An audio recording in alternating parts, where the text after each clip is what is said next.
Hey,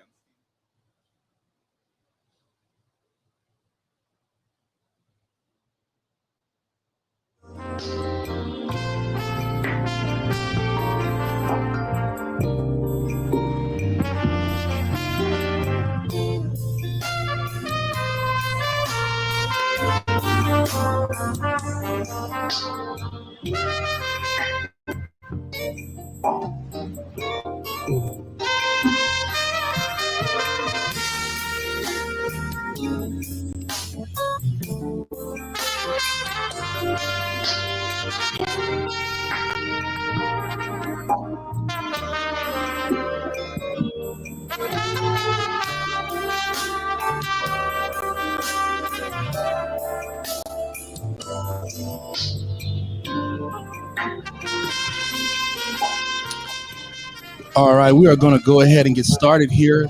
We are live. Gloria, if you could please welcome us all.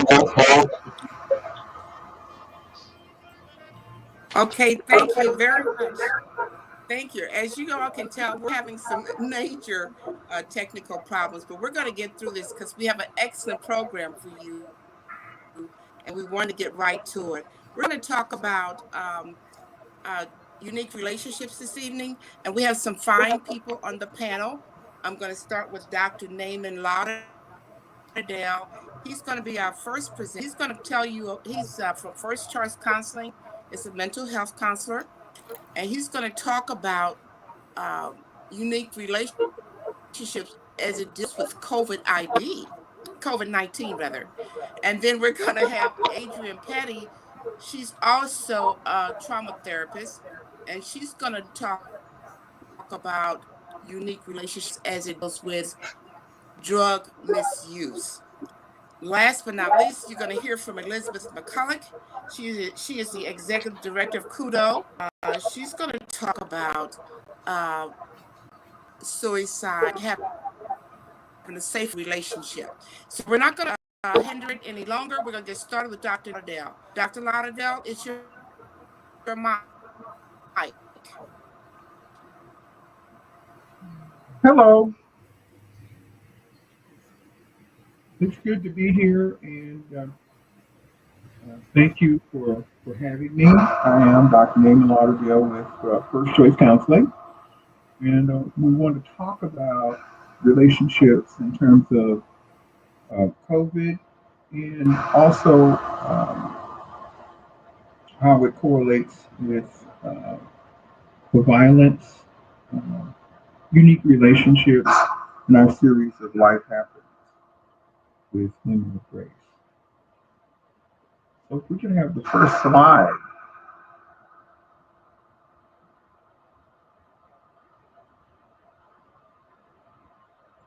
Relationships in COVID-19. During this pandemic, over the last 18 months, relationships, all types of relationships, uh, husband and wives, boyfriend, girlfriend, uh, familial relationships have been challenged, and some of them have resulted in great stress, and of course, some of them have resulted in domestic violence. The statistics are pretty high among lower income, lower income, and all stratas. Uh, High income, low income. Everybody seems to be taking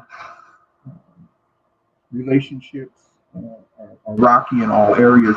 Divorces are up in record numbers. The domestic violence is up substantially as well.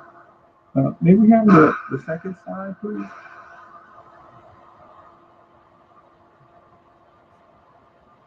So domestic abuse, we're just going to define that a bit.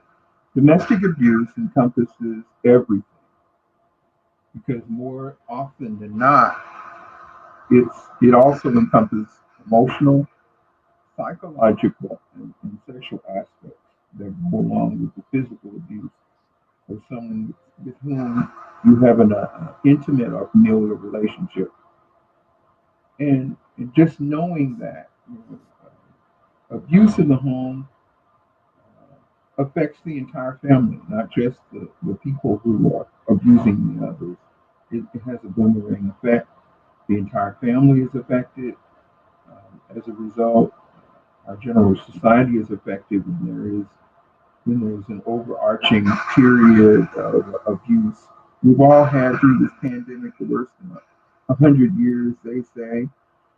Um, Challenges. We have been restricted where we could go, when we could go, how we go, and we all have to wear a mask.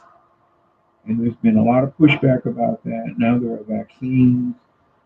There's been a lot of pushback about that. But that closeness of just being in one place with one person, um, just that relationship becomes strained.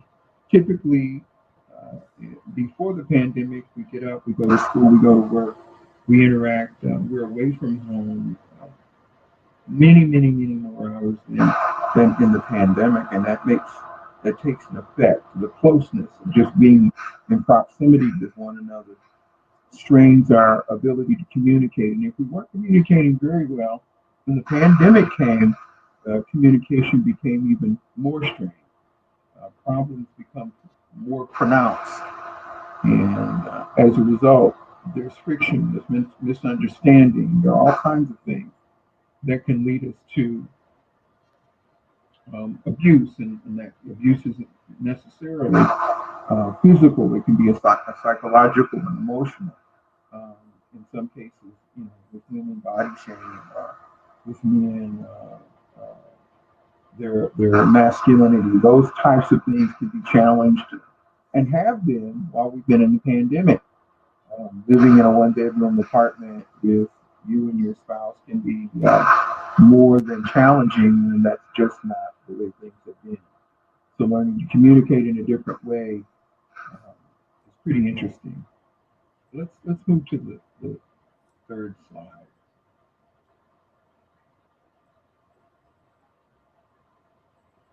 Intimate partner violence.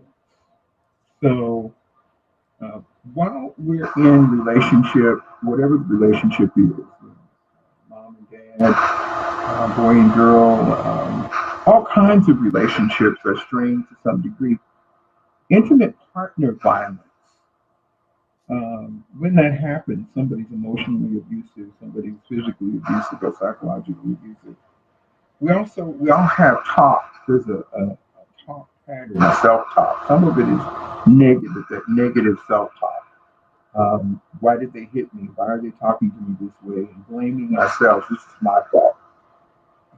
Maybe if I hadn't done this or hadn't done that. So these are some of the negative talking points that we convince ourselves that there's nothing really wrong with them. It's our fault somehow.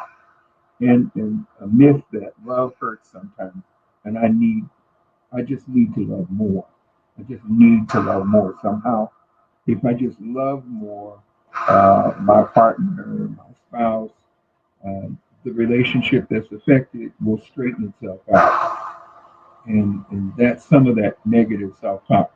And finally, this will change in time. If I just let it go, look away, don't trip, however you rationalize these types of things, it's really negative self-talk, negative self-blaming, not really facing the issue. You're in denial about something going on in your relationship, whether you've been hit, or you've been emotionally abused, physically abused, psychologically abused. And the psychological abuse can come in the form of not being recognized as an equal part of the relationship. You're married, and you're always treated in a subservient manner. You're always less than. You're never really lifted up. You're never really. Nobody ever lifts you up or talks about how wonderful you are. It's just you're always this. That can be an emotional and psychological strain in the relationship, or the relationship can be emotionally abusive. Your partner is the only one that has a voice. Your thoughts and your ideas are never really considered. It's all about them. That's emotionally abusive. And it can be very dangerous. Some positive self-talk um, is we respect one another. When you're in relationship, you respect one another. Respect the other person's point of view. Respect them generally, physically, emotionally, and psychologically. Actually consider their needs above your own. It's very important. If relationships are to work, they must be worked at. And in order to do that, you have to really be present. I think there's a word that everybody talks about being woke. Woke meaning that you are actually literally aware of the components of a good relationship. You know what that looks like, and you fight to keep it that way. Respecting one another is part of that.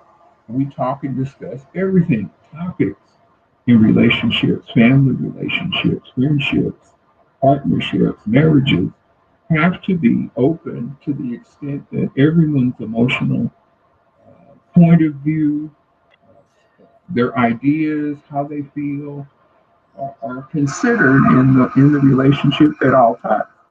Uh, and to that degree, there's always some equality of some sort, if we can say it that way. There's a give and take. You can agree to disagree in relationships, of all kinds of relationships. There's a phrase that I wanted to bring to this conversation, and that's called confirmation bias. When we talk to one another and we talk about various things in our family, from our point of view, we want to be right. That's the confirmation bias. I want to be supported in my statement. I want to be told that I'm right.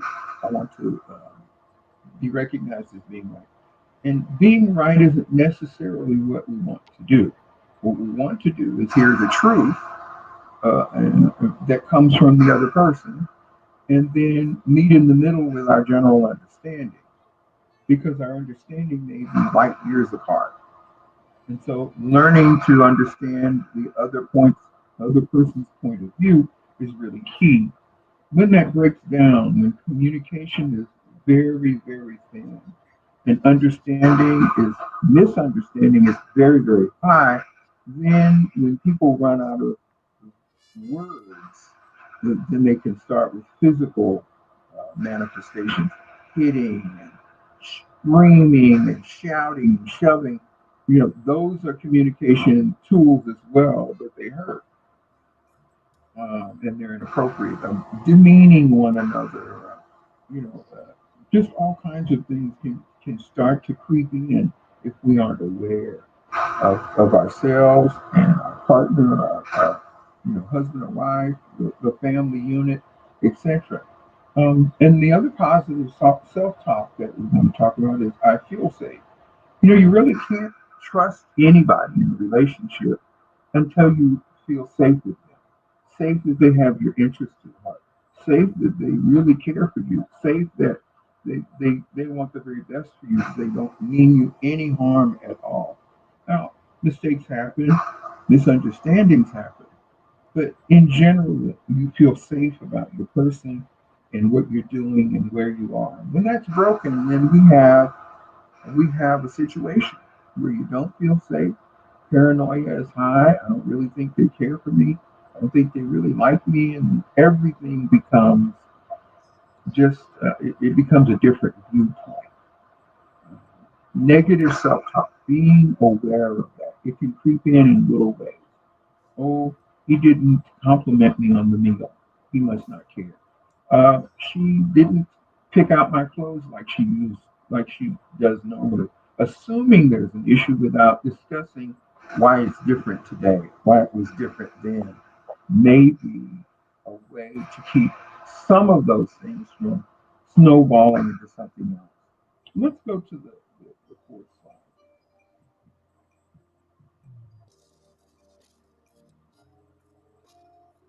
Restoring intimate safety. And so the last piece of the last slide was, uh, if I don't feel safe, it's really hard for me to start to trust somebody, to really open up. That's a key part of therapy, clinical mental health therapy. And so learning to gain the trust of people is really our stock in trade to deal with the limbic system in the mind. That's also where, when you get that dopamine effect from exercise or any other number of things, sexual intercourse and that type of thing, we work with that sensation of the mind. And so learning to build trust. If it's been broken, that can take quite a bit of time. If there are issues, it can take some time. Seeking professional resources locally, regionally, and nationally is always beneficial. Sometimes we're so close to the subject we can't be objective. Having some objectivity in the circumstance and the situation, willing, even in the worst possible circumstances, to understand how I got here and to realize that I can't move forward doing the same things that keep getting me back to the same results. Moving yourself from the situation. People who are at risk or who are being physically and emotionally abused need to remove themselves from the situation. Even if that means leaving without your personal items. I know, as horrible as it sounds, being without the car, leaving the house, leaving my clothes. All of those things can be replaced in time. Your life cannot. You have one life, as I understand it, and once it's gone, as I understand it. And in any case, we want to live all of our life, whatever that expectancy may or may not be. And so removing yourself from the situation where you're being physically harmed, emotionally battered and bruised, is very key. You have to find someplace safe to be. The other piece is to communicate through intermediaries. In circumstances where you have to leave your home and you have to communicate with this person because there are children involved, or mutual possessions of some sort, or, even Fido or Fluffy, to some degree, who's going to take care of them. Communicate through intermediaries in the best possible circumstances because there's a proclivity for misunderstanding that has continued for so long that you have to separate. That is really key. And then once you've done these things, and we're exclusively talking about the violence part of it and restoring, how do you restore your sense of safety when you've been violated in some type of way and you just can't make it work? Nobody's willing to listen. It's just argue and fight, argue and fight, argue and fight. Separating, finding help, communicate with that person through intermediaries. And that may be through the courts, that may just be a lawyer, that may be somebody who's willing to intervene, a mutual person that both of you know, etc., that type of thing. Many times when it's abusive and there's violence, we have to turn to the law. So lawyers get involved in that type of thing. So there are options there. But seeking professional resources, seeking legal services, seeking therapy services, seeking housing, making sure that takes place, seeking the things that are necessary to separate completely is very key. I highly recommend it. It is never a wise idea to just go, oh, I think I've been away long enough. It's all changed somehow. And then once you've done that, and you've separated and things are a bit better and you feel safe, then you can start to concentrate on your healing, of that emotional or physical healing, and getting and reclaiming a healthy relationship. Healthy relationships always stall out with misunderstanding. What do I mean by that? So misunderstanding meaning if you're talking to your spouse or your loved one and you come to a crossroads and both of you are getting heated one person says, I'm losing my perspective. We'll have to talk about this again. Can we table this until I think about it? Until you think about it, we'll come back to it. It's very important to remember that it's okay to disagree. We can agree to disagree until there is, you know, mutual ground to come again to discuss the pieces. And maybe the person who was disagreeing with you sees that there is a point to your point of view, that something that they missed was different, or you see it, or you see their point of view in a way that brings the volume down and understanding up. So that's awesome. That's often the way we want to kind of resolve that. If in the worst case scenario where you have to separate, you have to divorce, you have to get away from this person, then seek absolute breakage to break all together and then to communicate. That doesn't mean you won't ever come back together. It just means at this point that you can't be in the same area and that there's been some abuse. And unless the abuser has had some ability to get better, there really is nothing to talk about with that. Hurt people, I want you to know, hurt people all the time. And from time to time, we interchange those roles. We can be emotionally abusive and psychologically abusive and sometimes physically abusive. And so we have to be cognizant of what we're doing, aware of our actions and what we say and how we say it and to whom we say it. You just can't say everything about anything. Consciously thinking about and consciously working on your relationships in all of their aspects is something that's really a worthwhile situation to cut down on the sexual and physical violence. Some people, there's a portion of people out there who are just mentally unstable and need more treatment than others. Some people can do outpatient services and things go well. Some people need inpatient services and things then get better. But getting help for these, violent behaviors that are sexual, et cetera, et cetera, I think is key. So many times we concentrate on the victim and we forget about the victimizer. Can we do something to help change their trajectory here? Can they change? Can we do so? Is there some type of therapeutic approach to help them as well?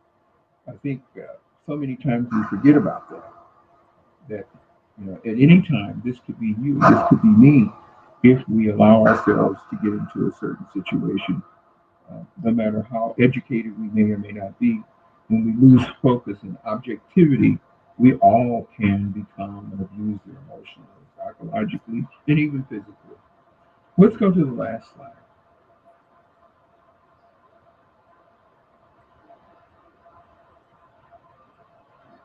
And so I've listed some resources.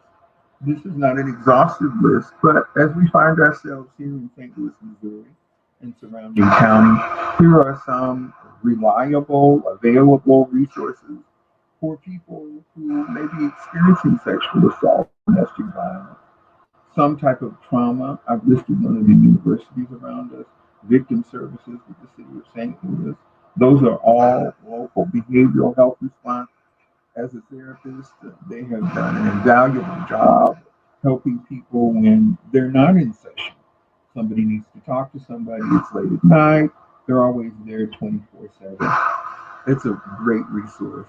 All of these resources, I highly advise that if you need them, call them, reach out to them. In many cases, you can remain anonymous and they will give you the help that you need. Also, about 211, that is also one that I have not listed, but it's very popular. Relationships, they matter. COVID-19 and our 18 months of limited travel and limited resources, the whole world stopped. And so did we. It put a strain on our relationships, and the evidence is a spike, an unusual spike. It's up 30-40% for violence, 50% for divorces, above and beyond year over year averages over the last 50 years.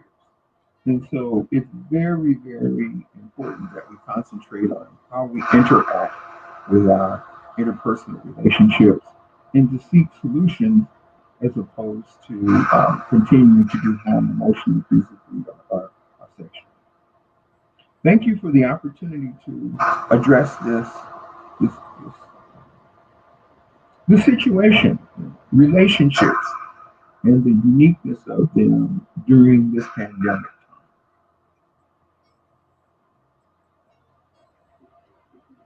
Do I have any questions? Or we'll be saving that to the end, I believe.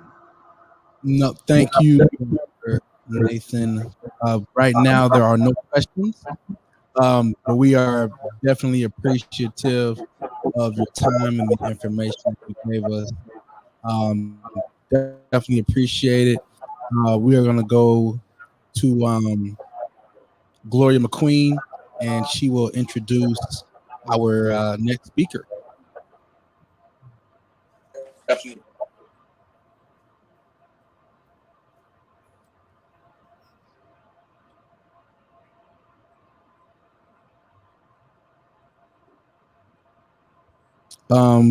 Gloria, are you talking for us?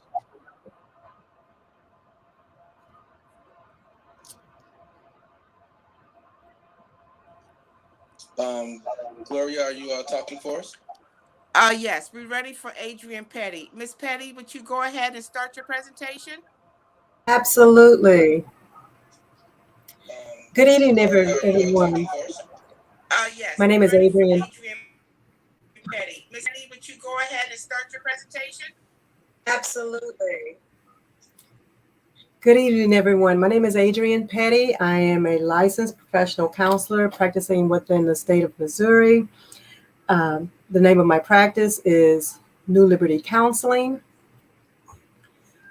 For the next 10 minutes or so, I'm going to present information on the effects of substance abuse and COVID-19. I believe that each of us have seen stories in the news about the devastation. First of all, let me explain that substance abuse is not what's wrong with you. Usually it's a response to what is going on with you. And it calls for unhealthy or ineffective coping skills. Next slide, please.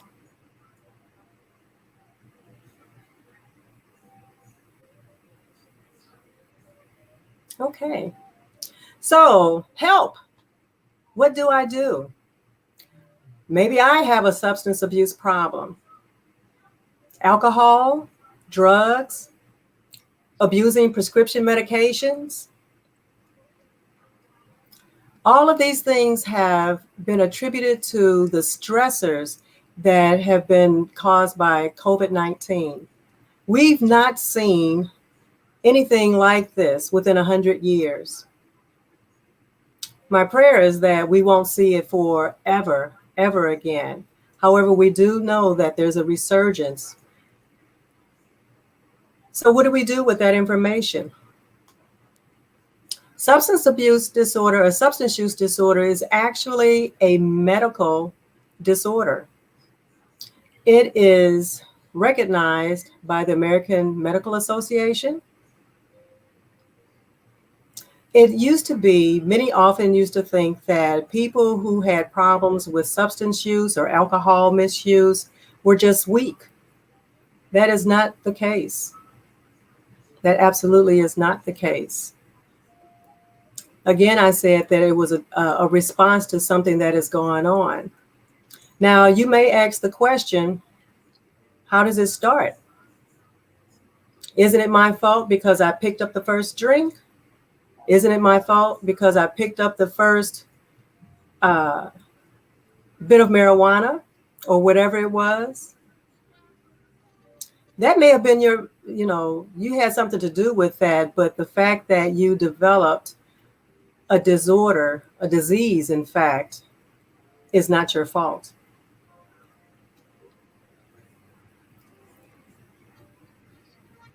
It is also known that people with substance use disorders are likely to have more complications with COVID-19. So here's a quote that I found in preparation for this. Even in the midst of devastation, something within us always points us to the way of freedom. And I believe that freedom is what we all want. So if you are finding yourself dealing with substance use, whether it is pain pills again, alcohol, or some other substance, there is help. Take a close look at the picture before you. What do you see? Do you see light at the end of that? Or do you just see the trees in the way? The path to recovery is quite a journey. But with proper supports, information, desire, most of all, support and belief that you can do it, you can get through. It's quite a journey. It's worth the effort. Next slide, please.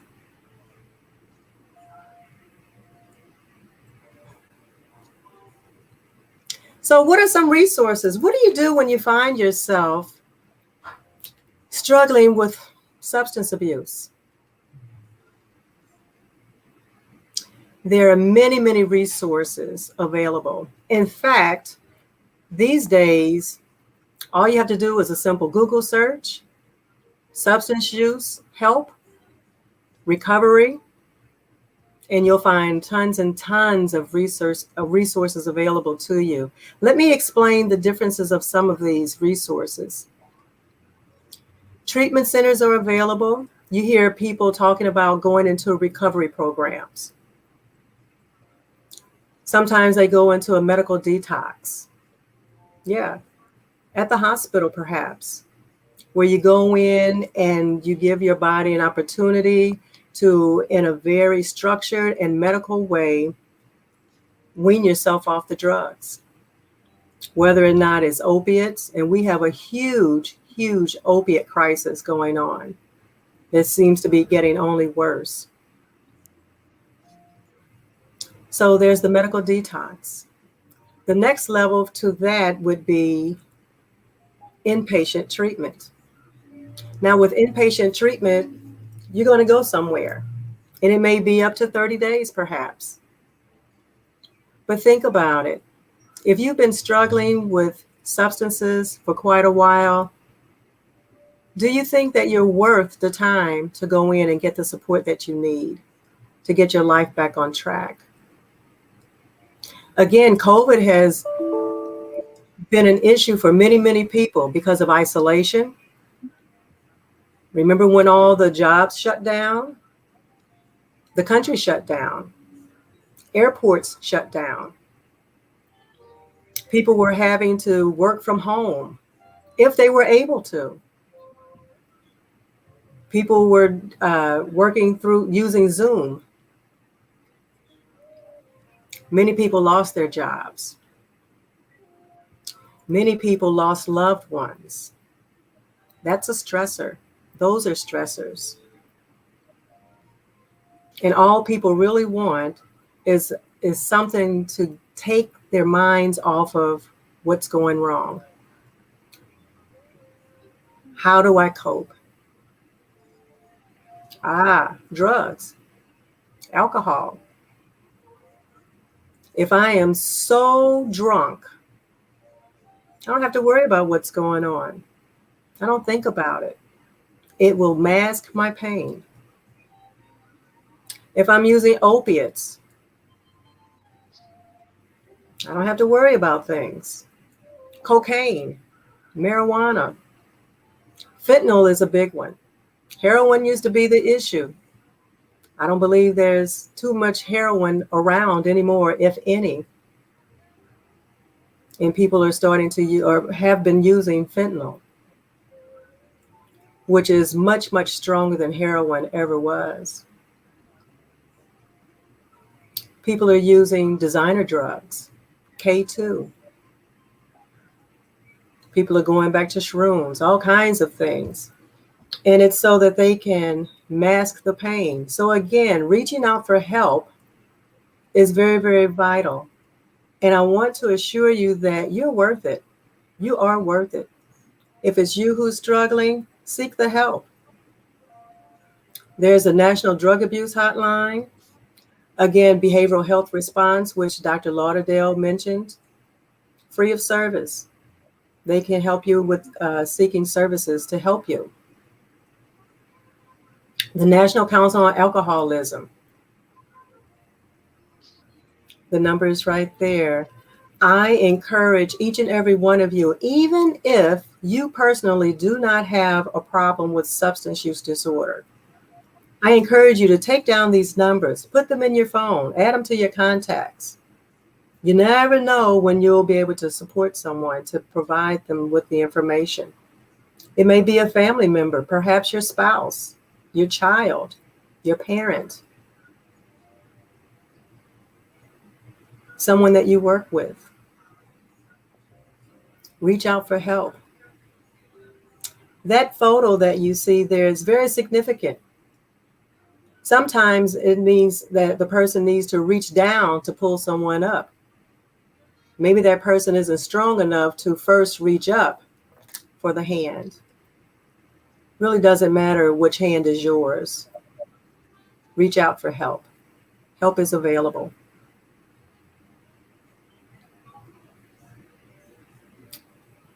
Thank you for listening.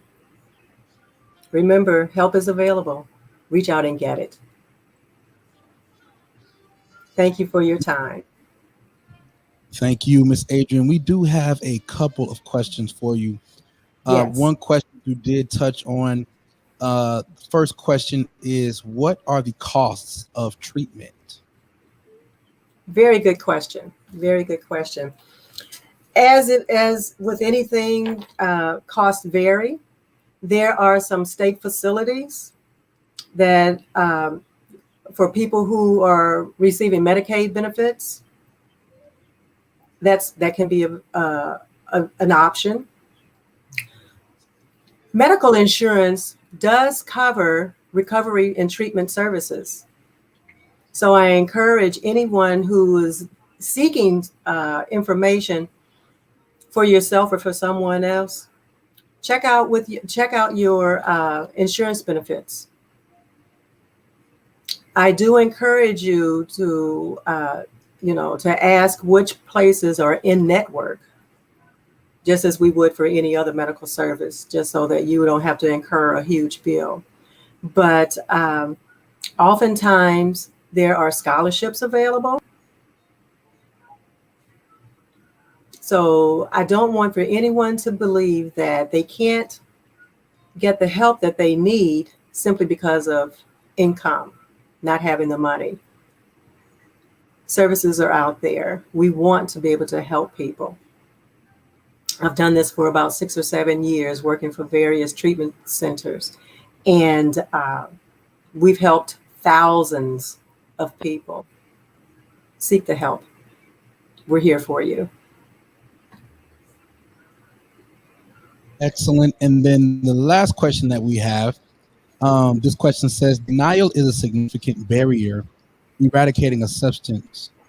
What is the difference between drug/substance use and drug/substance abuse? Very good question. For a person who is using drugs, it doesn't necessarily mean that they are not capable of controlling their drug use. So one of the criteria for substance use disorder is using drugs when you don't want to. You're trying to stop, you cannot stop. You're missing out on significant life events, whether it is family time, working, those kinds of things, social events, because of having to spend time to get the drugs or alcohol, to consume the drugs or alcohol, or to recover from the effects of the drugs or of alcohol.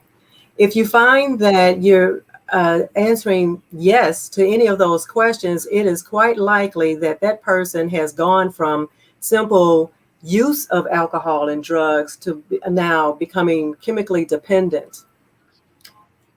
Addiction is actually a brain disorder.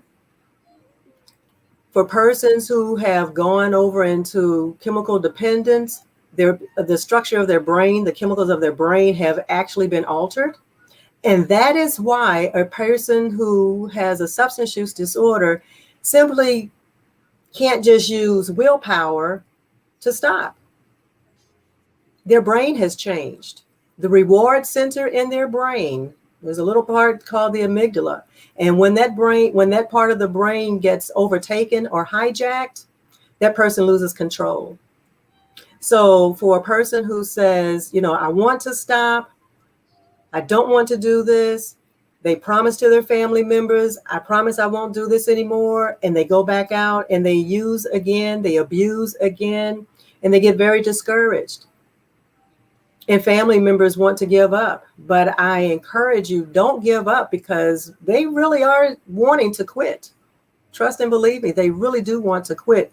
They don't have the coping skills. Some people need medicated assisted treatment. There's Vivitrol, there's naltrexone, there's buprenorphine, Cambrel, Antabuse.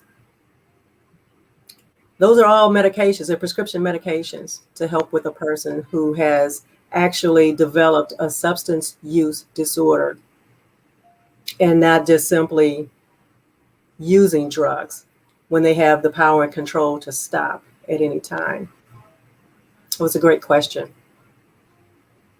Excellent. And then our last question, we have one more that just came in. When should a person admit themselves or just go to a class?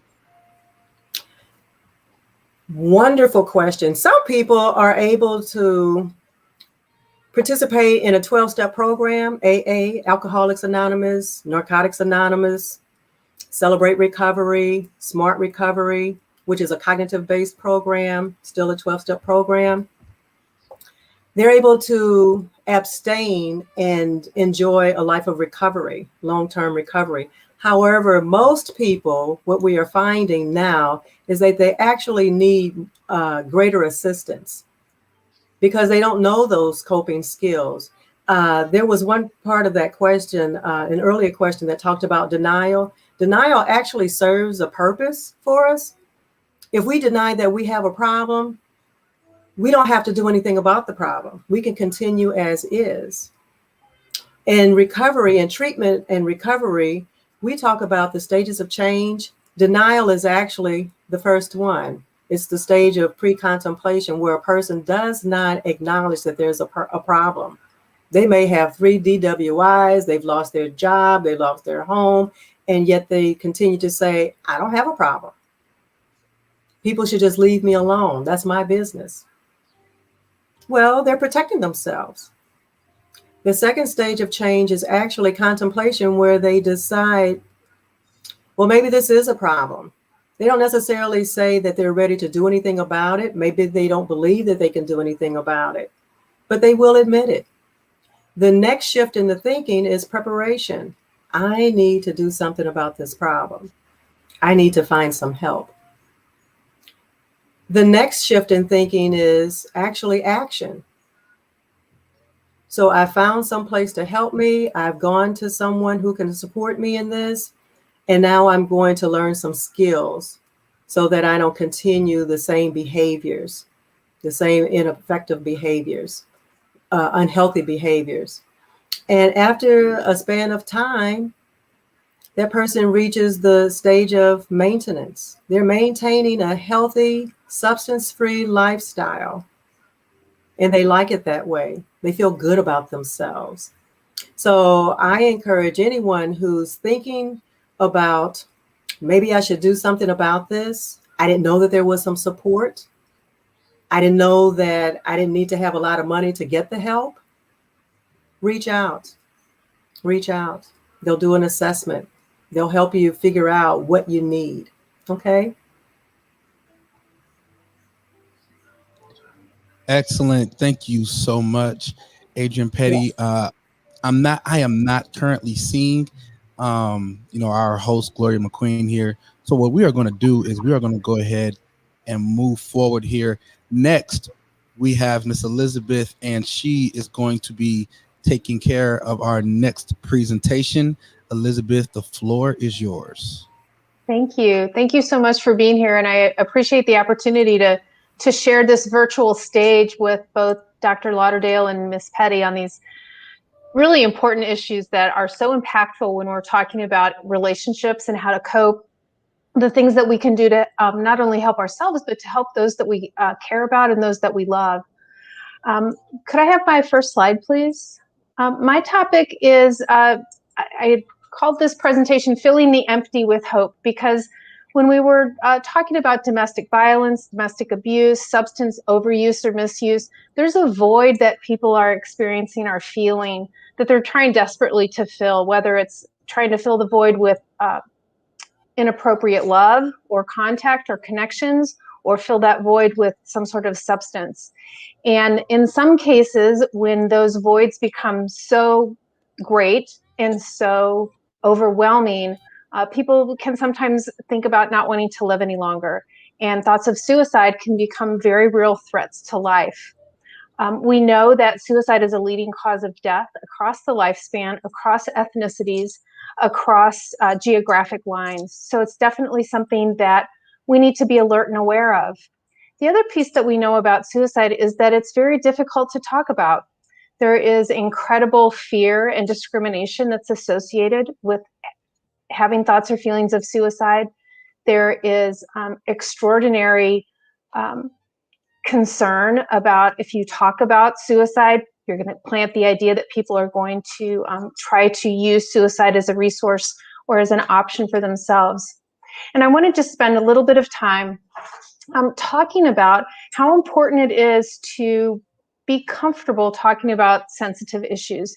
And the issues that we've been talking about this evening are all sensitive issues. No one's comfortable talking about or admitting that they're misusing substances. There's significant embarrassment or humiliation to talk about being a victim of some sort of domestic abuse, whether it's physical abuse or psychological abuse or verbal abuse. And one of the things that I think all three of these topics have in common is if we can knock down some of the stigma, the fear and discrimination that's associated with these topics, and be prepared to have open, honest, sincere, authentic conversations, we can not only help people acknowledge that they are worthy of help, that they are worthy of living a life of purpose, that they have the abilities to help themselves with a little bit of support and care. We can really go far in helping people feel that they are survivors. Could I have the next slide, please? I wanted to just quickly share this definition from the American Foundation of Suicide Prevention on what suicide is. For a very long time, suicide was associated with significant, severe, and chronic mental health concerns. But what we've learned through research and in having conversations with people that are struggling with thoughts or feelings of suicide, what we have learned is that suicide most often occurs when people feel overwhelmed, when the stress that they are doing the best they can to live through and live with is overcome by their ability to cope in a safe and healthy manner. There could also be some or underdiagnosed mental health concerns affiliated or associated with those thoughts. But it's not just a one issue behavior. Suicide is response to feeling overwhelmed and out of control, feeling hopeless and helpless without support or resources. We know that there are significant disparities in our mental as well as physical health care. We know that tremendous victimization can also lend itself to having thoughts or feelings of suicide, of not feeling competent or capable or worthy of living any longer. People struggle with their gender identity or their sexual identity, fitting in, feeling connected, feeling that they're of value to their friends and family. We also know that access to lethal means, whether it's a firearm or access to pharmaceuticals or to street drugs or to whatever lethal means might be, is definitely a determinant in whether a person might live or die. So recognizing that we need to sort of think a little bit bigger, we need to think beyond just a mental health concern. What are the things that are going on in that person's life that's causing them distress? What are the circumstances that that individual might be struggling with, whether we know about it or not? Is it a substance use disorder? Is it concern about a family member? Is it a chronic health concern? Is it wondering, well, how will my family survive this COVID-19 pandemic? When will we come out of this, and what will that look like? How can I get away from my abuser and keep my children with me, keep my pets with me, continue to live my life the way that I did before I became involved in this unsafe and unhealthy relationship? Next slide, please. So the first thing that we want to do is we want to be able to take a look at what are some of the things that we need to be aware of, some of the risk concerns. And for a very long time, when we would look at these laundry lists, is what I prefer to call them, sort of a checklist of these are the things that might indicate somebody is struggling with thoughts or feelings of suicide. It's just too overwhelming to look at specific things. What I want to encourage you to do is think about these 5 different categories and think about what are the changes that I have observed. What's different today than last week or last month or even last year? What is unexpected behaviors am I observing? So is there a significant change in this person's mood? Are they very high with their emotions, or are they very low in a depressed and despondent place? Are they impulsive? Are they able to manage their emotions in an appropriate way? What types of major life changes have occurred? Certainly trying to do the best we can to live through COVID is a significant change in our typical lives. But we also could be involved with some sort of relational situation or interpersonal conflict. We talked about the impact that substance use or misuse has, not only individually, but in our relationships. So that's definitely something that we would want to take a look at. Is this person using more? Are they escalating their use? Have they switched from perhaps being a heavy drinker to drinking and using pills or using street drugs? What are the behaviors? How is this person acting? Are they engaged, or are they pushing away and isolating, withdrawing from people that they cared about, or their usual typical activities? Are they showing up for work? Are they doing their schoolwork? Are they coming to church? Are they attending the church services that they typically attended? What are the little differences, those little nuances that are maybe indicating that this person might be experiencing extreme feelings of hopelessness or worthlessness, helplessness, not having a sense of purpose? Then we also want to just sort of roll all of that into what are the emotional situations that have changed? Has there been some sort of disruption in a relationship? Has there been overwhelming emotional distress that seems to be out of context or inappropriate, or something that just seems different? So taking those 5 pieces and looking at the whole person, and in the whole person, what are we observing in these different categories of mood, of major life changes, of substance use or misuse? How are their behaviors different? And how are their emotions contradictory or out of context with what we would be expecting? Have the next slide, please. So what we do with that information when we recognize that there have been significant changes in someone that we care about, someone that we live with, someone that we work with, what are the things that we can do to enhance their safety in the moment? What are the things that we can do to reduce their emotional pain? We know that having a conversation with one person that shows or demonstrates that they care about us can make all the difference in the world. Simply making eye contact with someone who may be struggling could be just a little bit of connection that that individual needs to get through that moment of distress or despair. What can we do to make the future more positive, more appealing, more uplifting, more purposeful? What are some things that we might encourage someone that we have acknowledged may be struggling with thoughts or feelings of suicide? What are the connections that can be improved? What are the small steps that we can take to be part of the process of helping someone feel more connected, more worthy, and more valuable? And then we also want to reduce the capacity to make an attempt. And what that really means is we want to make our homes, our workplaces as safe as we possibly can. We want to reduce easy and ready access to lethal means. Firearms, we know that over 50% of suicide deaths are the result of firearms. And so anything that we can do to safeguard people that we care about from easy access to a firearm. It could be as simple as storing ammunition in a different place, not having it in your home, not having it in your car, not having it on site.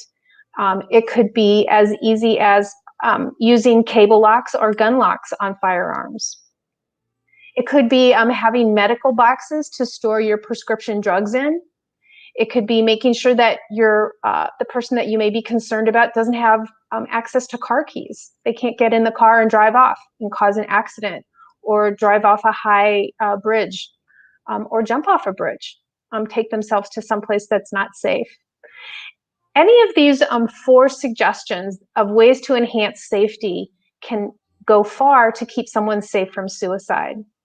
Most important thing that we want to do when we're concerned about someone who might be struggling with thoughts or feelings of suicide is ask them directly. I'm worried about you. Are you thinking about killing yourself? And I know that sounds like a very difficult question to ask someone, but if we use the risk factors, the things that are concerning us, the mood, the changes in behaviors, the escalated substance use or misuse, the emotions that we've noticed, use those as excuses to ask a question about safety. It's not going to come out of the blue. We're using specific examples of why we are concerned. So asking a question might sound something like this. You know, sometimes when people have experienced the type of abuse you've experienced in your relationship and feel cut off from people that they care about, they sometimes feel that their life has no value. They don't feel like living any longer. And I'm just really worried about you. And I'm wondering if you're feeling that way, if you're feeling like your life has no value or purpose any longer. Depending on the response that we get to that question, we definitely want to follow it up with, so what I'm hearing you say is you're thinking that you might be experiencing thoughts or feelings of suicide. Asking directly and specifically like that opens the door and gives that individual permission to talk about how they're feeling. But it also gives you, as the concerned friend or family member or coworker, the opportunity to validate how desperate and despondent and overwhelmed that person might be experiencing. Can I have the next slide, please? If you aren't comfortable asking someone, are you having thoughts or feelings of suicide?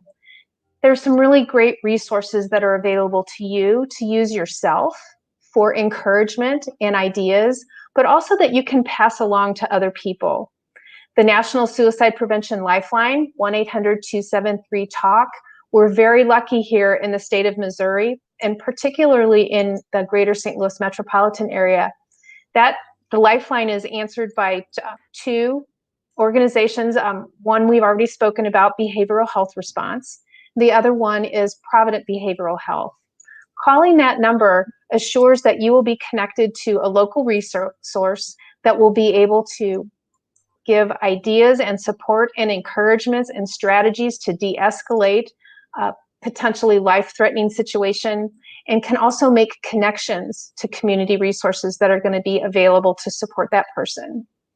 Crisis Text Line is another really valuable resource that's available. Texting Mo Safe to 741-741 will seamlessly connect you to another individual by text who has completed significant training to help de-escalate crisis situations simply through text.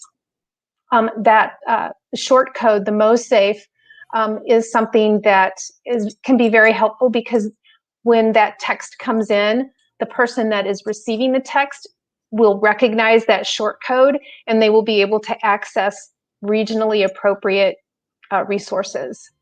If you want to learn a little bit more about how you can be part of the process of helping people stay safe and alive, I would suggest that you visit the American Association of Suicidology's website or the American Foundation for Suicide Prevention.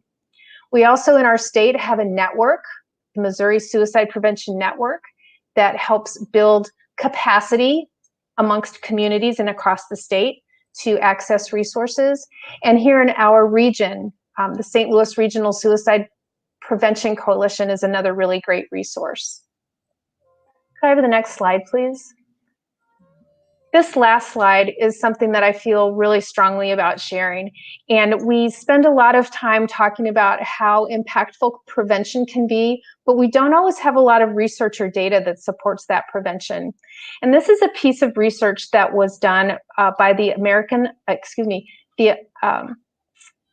National Action Alliance for Suicide Prevention a couple of years ago.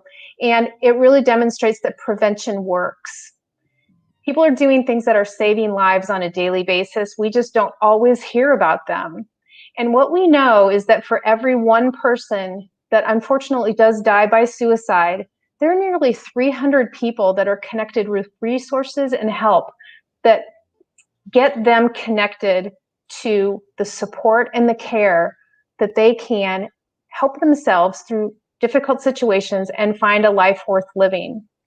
We also know that there are nearly 60 people who survive their suicide attempt and never go on to make another attempt, that find the skills, the resources, the support, and the care to live their lives in a healthy, meaningful, and purposeful way.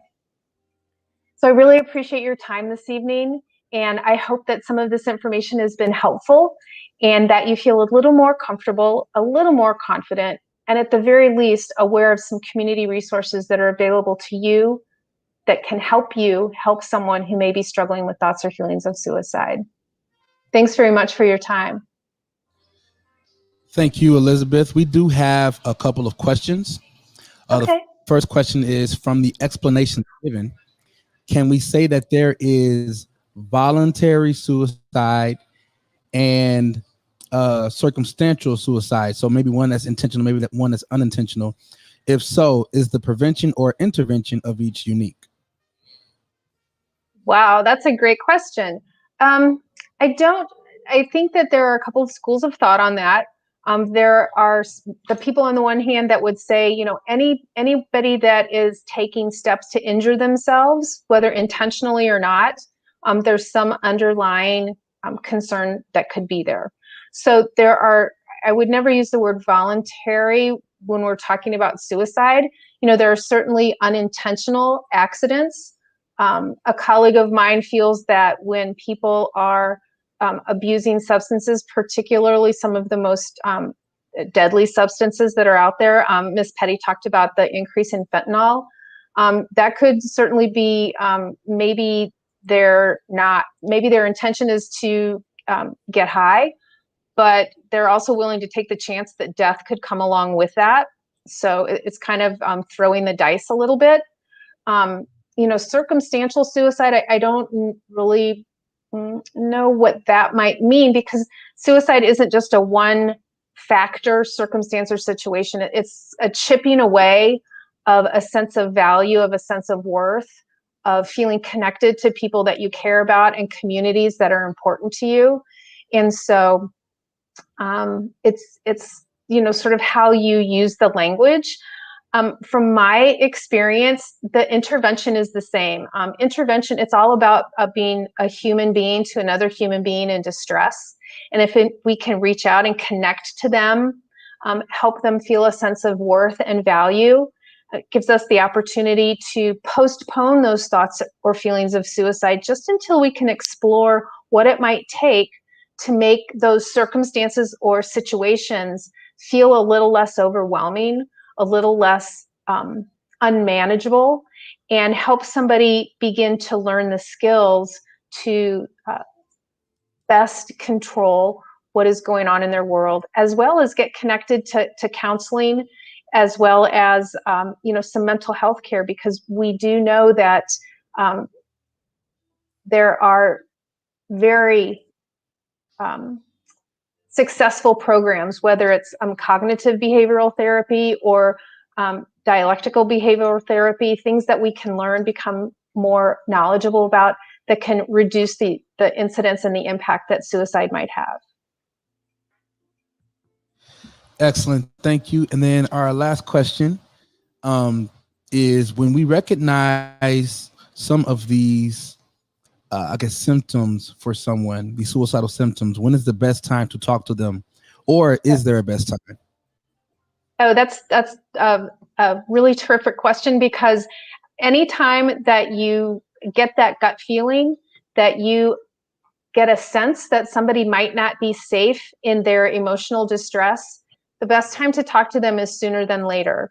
You definitely want to find a time that's convenient for both people, that gives you some privacy, some one-on-one, and that you allow enough time to have the conversation. And as I said a little bit earlier, if you yourself are not comfortable having that conversation, take that information to somebody that can have the conversation, or call the National Suicide Prevention Lifeline, and they can help walk you through how to have that conversation. The unsafest thing that we can do is to keep information that could result in someone's death to ourselves and not take action on it. I do a lot of work with middle school and high school age students, and I get pushback when they say, well, I don't want to ask my friend if they're thinking about suicide, because then they might get mad at me and they might never talk to me again. And I say, that could be the case, but you're much better off to have a mad friend than a dead friend, because there's always going to be the opportunity for that friendship to be repaired, and for that person to, at some point, feel good about the risk that you took to try to save their life. Excellent. And that is all the questions that we have right now. So what I'm going to do is we are going to bring everyone back together, and we're going to let Gloria sort of wrap us up here. Who has more that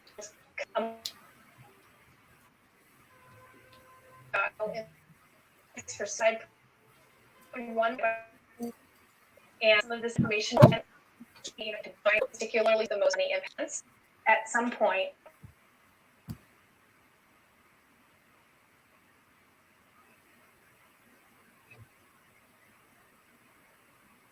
I think we may be having some, she may still be having some issues. So what we're going to do here is I'm going to kind of be the voice in the background. I want to thank all of you guys for the information that you've given.